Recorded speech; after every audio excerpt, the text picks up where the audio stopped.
जब इससे जो ग्राफ बनता है या तो वो इंटरसेक्ट करता है या फिर दोनों ही एक दूसरे पर इस तरह से कोइंसाइड करता है, ठीक है, संपाती रेखा बनती है, या फिर बोले तो दोनों रेखा एक दूसरे के पैरेलल होती है। तो जहाँ जहाँ दोनों लाइन टकरा रहा है वहाँ पर सॉल्यूशन होगा, और जहाँ नहीं टकरा रहा तो सॉल्यूशन नहीं होगा, ठीक है।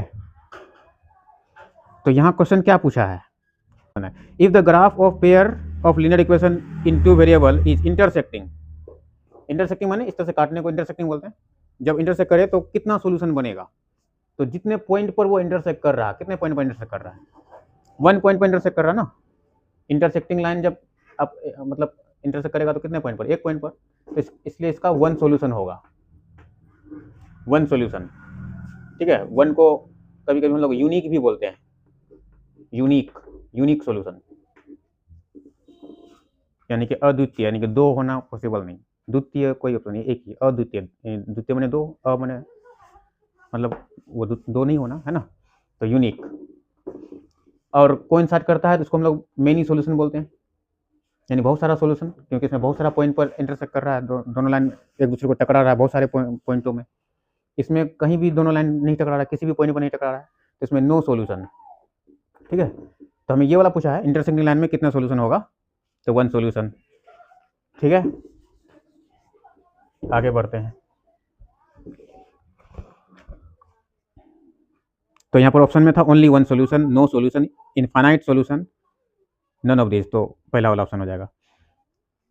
6 नंबर,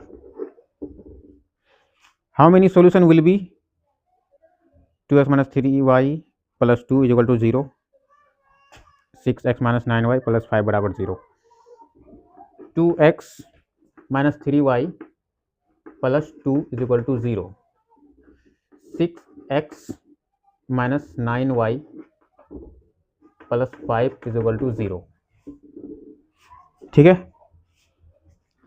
अब ये दोनों इक्वेशन हमें दिया हुआ है, यहाँ पर सॉल्यूशन बताना है कितने सॉल्यूशन होंगे।